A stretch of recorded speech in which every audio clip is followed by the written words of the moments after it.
I'm up on the Rainy River, and this is some of the best spring walleye fishing you're gonna find anywhere in the country. You know what? Spring's a little bit late this year, but the water's open and we're gonna be able to get after some fish. Stay right where you're at. The open water season of Fish Ed starts next.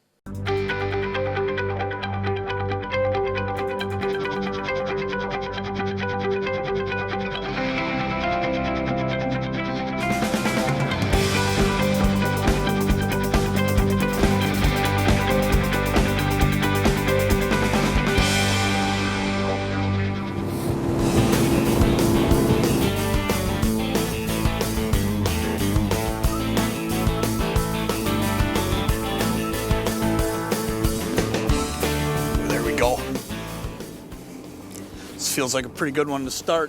You know, when I started coming down the river, I had to come down from further north than what I normally put in because there's so much ice pack in the river.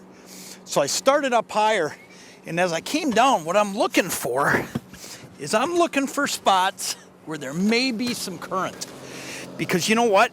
There's, ooh, look at that. What a way to start the year right there. Look at that one. Look at that. That's awesome. But here's the thing. As I was coming through here, I'm looking for areas where there's going to be some current because there is not a lot of current in the river. You know, you look around on the shorelines, snow hasn't melted yet. And with that being the case, look at that walleye. What a great way to fire up our season. Simple 1/4 ounce pink and white Lindy jig. Get that thing out of there. Look at that fish. I'm going to let this thing go and I'll tell you exactly how we pick these spots because you know what? It is so key to be in the right spot to catch these fish. There he goes. Boy, these fish are healthy up here at this time of year. Now, if there was a bunch of current, all right, if this snow was all melting, these fish would be stacked up tighter to the shorelines along the breaks. So that's where I would have started. Now, what I was looking for is an area where there's a little bit of a funnel, a deeper hole, so an area for them to sit. But some current will still come through there. And a lot of times when you don't have current, you're gonna find that right in the middle of the river. One more thing to keep in mind, because we don't have a lot of runoff this year and not a lot of current, I'm fishing out a little bit deeper than I normally would too because the water's a lot clearer. So keep that in mind. If you get a chance to get out on a spring river, look for those areas that are gonna have current. And if it's before the big melt, get out in the middle because that's gonna be your best chance.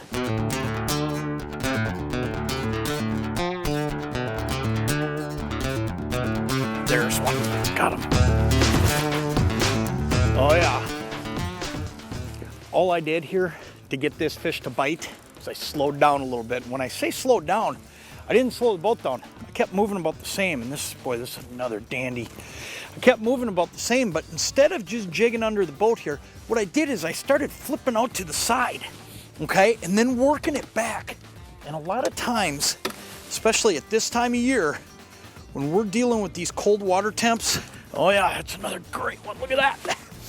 When you're dealing with cold water like this, a lot of times what happens is a little bit of a change of direction or just slowing down a little bit can make all the difference. Let me show you exactly how I'm fishing today. Look at that, let's get that thing out of there.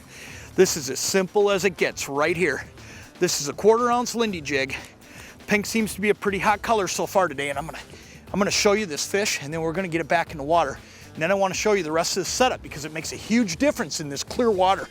Just let this big girl go.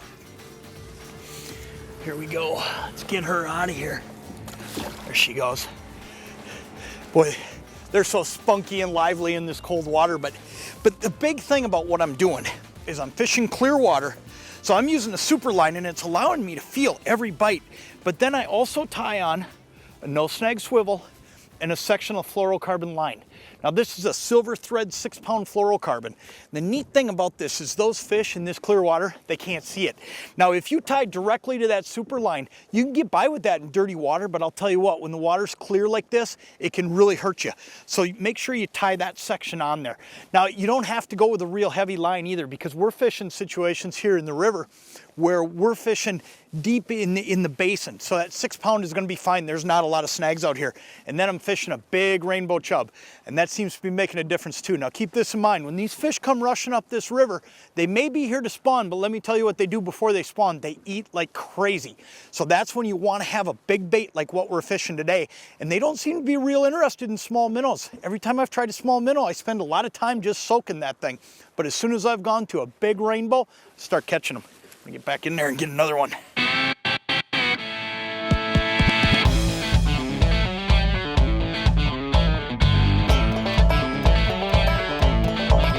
Got it.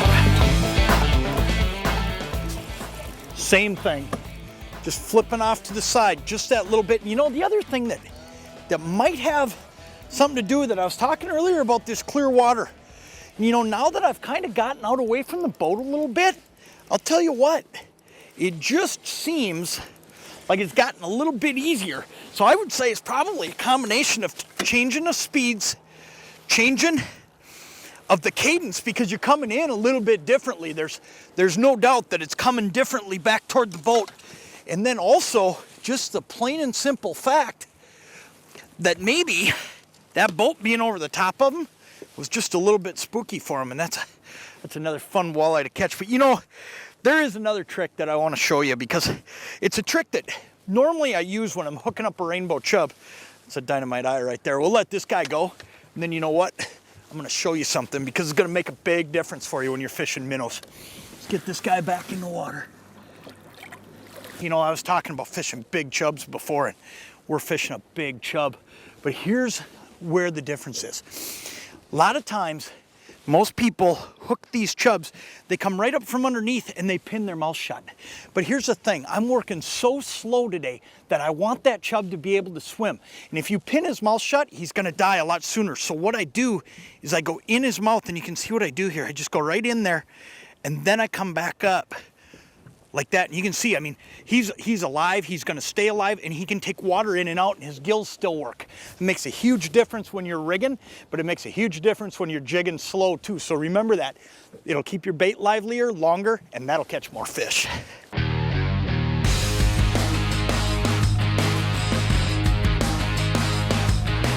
Hey, if this is the first time that you've checked out Fish Ed, what we do is we go out every week. Now we're gonna take a week off here after this one. Ooh, this is a big walleye. Wait till you see this one.